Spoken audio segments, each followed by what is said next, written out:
Hello everyone, welcome to my YouTube channel Exam Hunt के इस YouTube channel पर मैं आप सभी का एक बार फिर से बहुत बहुत स्वागत कर रही हूँ। गाइस, ये जो आज का हमारा वीडियो है ये चाइल्ड डेवलपमेंट एंड पेडागोजी पर बना हुआ है। हम इस सेशन में चाइल्ड डेवलपमेंट एंड पेडागोजी का एक बहुत ही मोस्ट इम्पॉर्टेंट टॉपिक डिस्कस करने वाले हैं।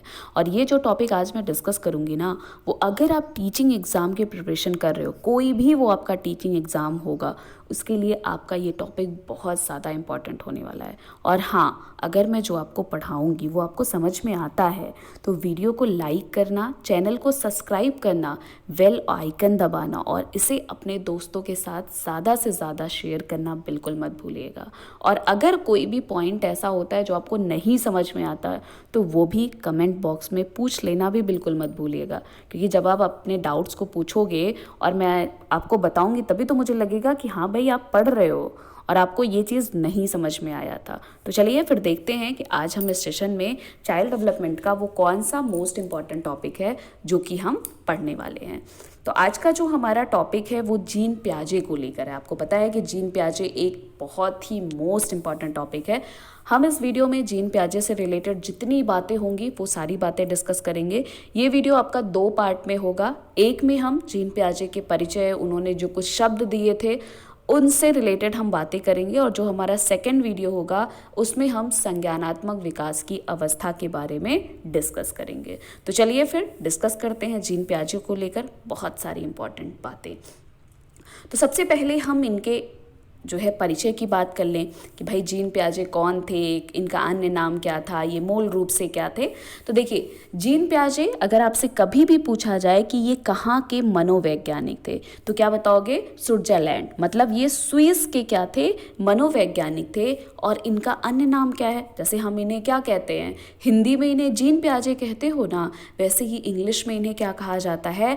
पाइजेट के नाम से जाना जाता है। और ये मूल रूप से क्या थे? ये मूल रूप से आपके जो है मनोवैज्ञानिक नहीं थे। अगर कभी भी पूछा जाए आपसे कि जीन पियाजे मूल रूप से क्या थे, तो ये मूल रूप से जीव वैज्ञानिक थे, ना कि मनोवैज्ञानिक थे। ठीक है। और ये जब ये क्या है, किसके साथ? अल्फ्रेड विने के साथ उनके प्रयोगशाला में बुद्धि परीक्षण पर कार्य कर रहे थे, तभी इन्होंने अपने संज्ञानात्मक विकास का क्या किया था? प्रतिपादन किया था। और इसे क्या कहते हैं? संज्ञानात्मक विकास के सिद्धांत को भौतिक विकास का सिद्धांत भी कहा जाता है। ठीक है, इतना पॉइंट क्लियर हुआ। मतलब कहाँ के? स्विट्जरलैंड के मनोवैज्ञानिक, पाइजेट इनका अन्य नाम है, मूल रूप से जीव वैज्ञानिक थे। किसके साथ ये प्रयोगशाला में काम कर रहे थे? तो अल्फ्रेड बिने के साथ। और इनके संज्ञानात्मक विकास के सिद्धांत को और किस नाम से भी जाना जाता है? तो भौतिक विकास के सिद्धांत के नाम से भी क्या किया जाता है? जाना जाता है। नेक्स्ट पॉइंट पे चलते हैं, अगले पॉइंट्स की तरफ। एक चीज़ यहाँ पे, एक ट्रिक मैं आपको बताती हूँ। कभी भी अगर आपको जीन पियाजे का नाम दिया है, कोई भी आपको लाइन लिख के पूछ लिया जाए और आपसे पूछे ये किससे संबंधित है, कभी भी अगर उसमें ज्ञान शब्द देता है, संज्ञान शब्द देता है, संज्ञानात्मक, भौतिक, वैज्ञानिक, खोज, छोटा वैज्ञानिक, कोई भी ऐसा टर्म अगर उस लाइन में यूज़ किया है और आपके ऑप्शन में जीन पियाजे का नाम दिखाई दे रहा है, तो आप जीन पियाजे पर उस चीज़ को टिक कर दीजिएगा।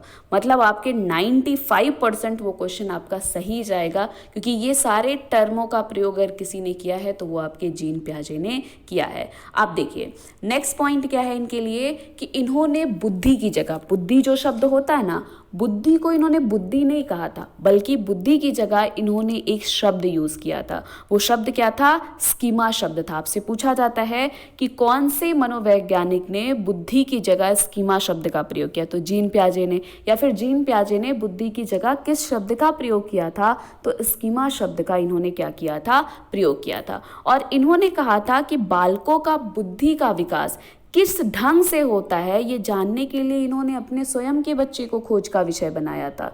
अगर आपसे पूछा जाएगा कि किसने स्वयं के बच्चे का खोज का विषय बनाया था, तो जीन पियाजे ने अपने बच्चों को स्वयं खोज का विषय बनाया था। इसके अलावा उन्होंने कहा कि उनके मानसिक विकास संबंधी क्रियाओं को वे बड़ी बारीकी से अध्ययन करते रहे।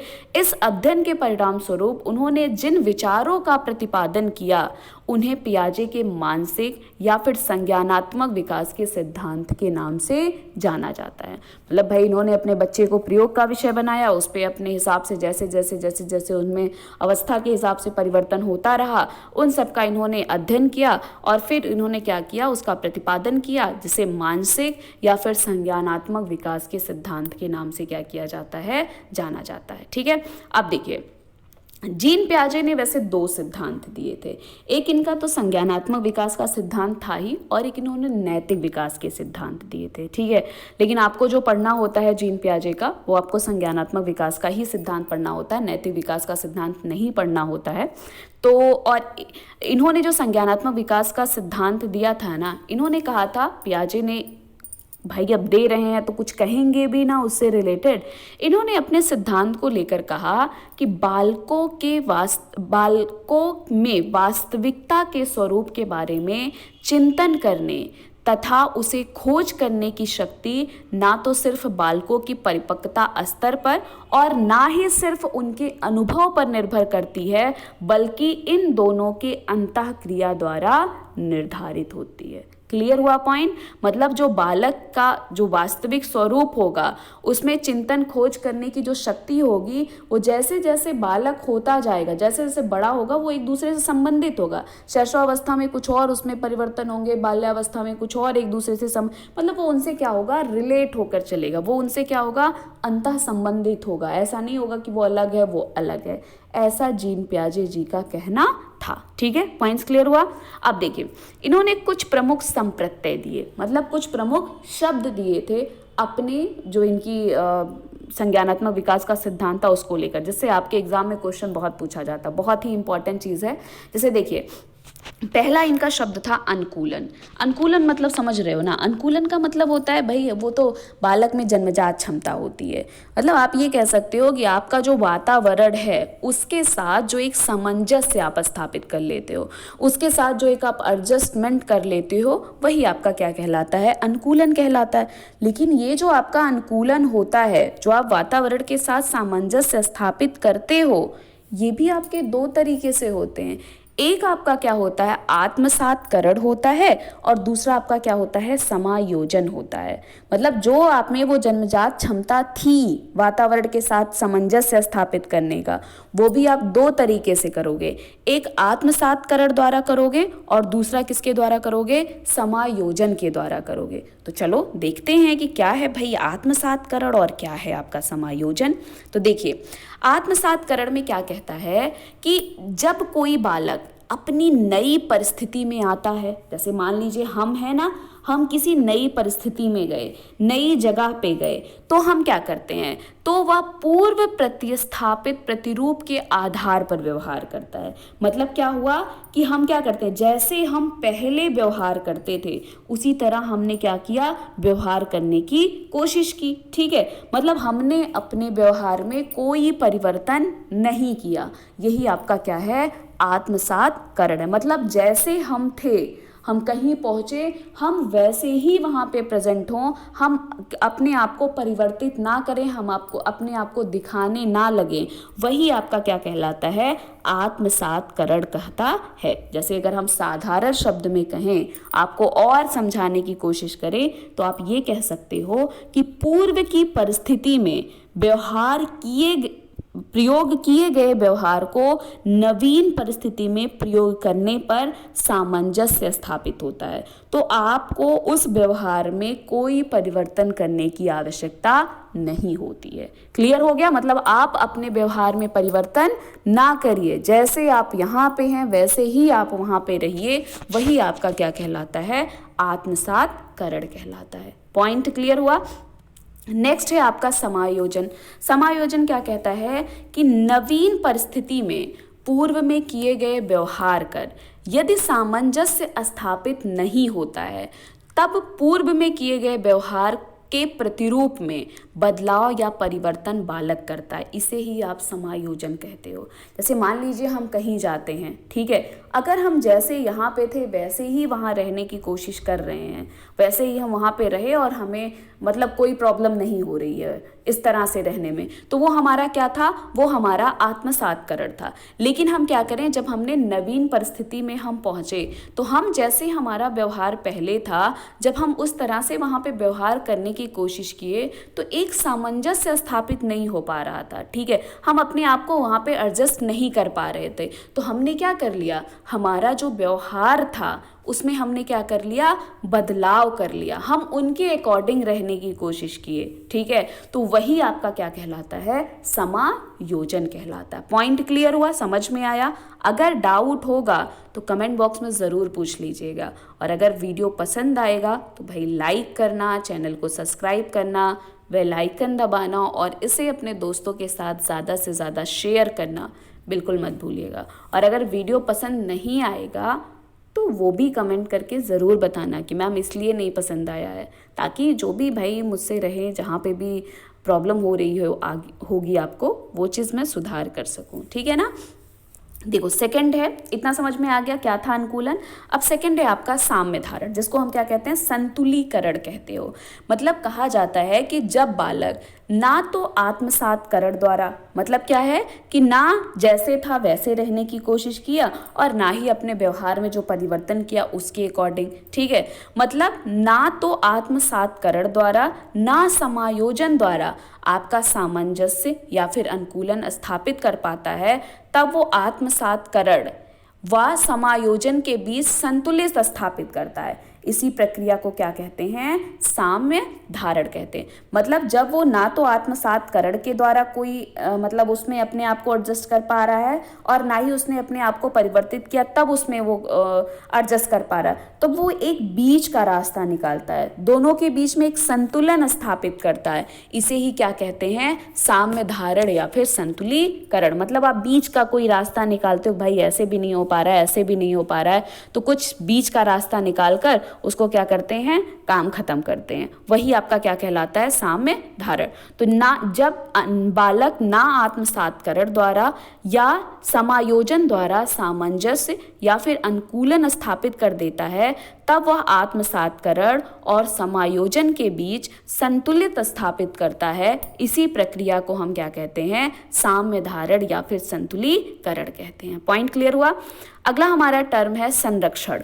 संरक्षण की बात करते हैं तो कहा जाता है कि ऐसी प्रक्रिया है जिसके द्वारा बालक में एक तरफ वातावरण के परिवर्तन तथा स्थिरता में अंतर करने की क्षमता और दूसरी तरफ वस्त्र के रंग रूप में परिवर्तन तथा उसके तत्व में परिवर्तन के बीच अंतर करने की क्षमता क्या हो जाती है, विकसित हो जाती है।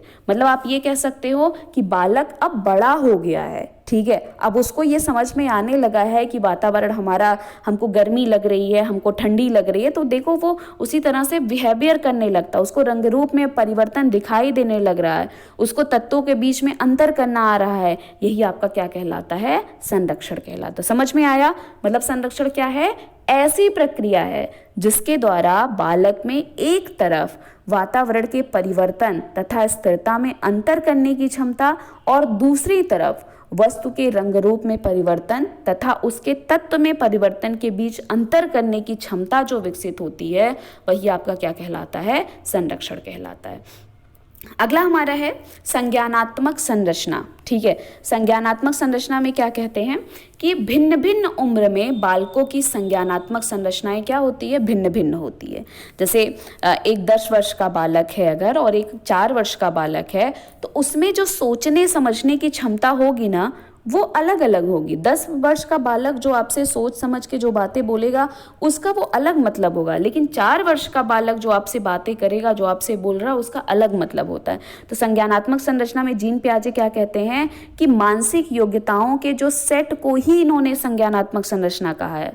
मतलब जो हमारा अवस्था के अनुसार हमारी मानसिक योग्यताओं का जो सेट होता है ना, उसी को इन्होंने कहा कि भिन्न भिन्न उम्र में बालकों की संज्ञानात्मक संरचनाएं भी भिन्न भिन्न होती है। मतलब अगर 10 वर्ष का बालक है तो उसकी सोचने समझने की क्षमता, और 4 वर्ष का बालक है तो उसकी सोचने समझने की क्षमता में क्या होता है, बहुत अंतर होता है। अगला हमारा है मानसिक संक्रिया। मानसिक संक्रिया क्या कहता है कि जब बालक के सामने कोई समस्या आती है तो उसके समाधान हेतु चिंतन करने लगता है, वही उसका क्या कहलाता है, मानसिक संक्रिया, मतलब मेंटल ऑपरेशन कहलाता है। जैसे आपके सामने जब कोई समस्या आती है ना, भाई आपके सामने क्वेश्चन आया तभी तो आप उसको सॉल्व करने के लिए आप अपना दिमाग चलाओगे। तो जब बालक के सामने कोई समस्या आती है और वह उसके समाधान हेतु चिंतन करने लगता है, वही आपका क्या कहलाता है, मानसिक संक्रिया कहलाता है। तो ये था आपके जीन पियाजे का इंट्रोडक्शन, और जो कुछ इन्होंने संप्रत्यय मतलब कुछ शब्दों का प्रयोग किया था अपने सिद्धांत को लेकर, वो मैंने आपके साथ डिस्कस की है। बाकी का हम आगे जीन पियाजे के सिद्धांत के बारे में पढ़ेंगे, उनके जो संज्ञानात्मक विकास का सिद्धांत है उनकी अवस्था को हम डिस्कस करेंगे। अगर यहाँ तक आपको किसी भी पॉइंट में कोई कन्फ्यूज़न होगा वो चीज़ आप मुझसे ज़रूर पूछ लीजिएगा। अगर आपको वीडियो पसंद आएगा तो लाइक करना, चैनल को सब्सक्राइब करना, बेल आइकन दबाना और अपने दोस्तों के साथ ज़्यादा से ज़्यादा शेयर करना आप बिल्कुल मत भूलिएगा। तो चलिए फिर मिलते हैं आपको नेक्स्ट वीडियो में और डिस्कस करते हैं आपके साथ बहुत सारी बातें। Thank you so much guys, best of luck.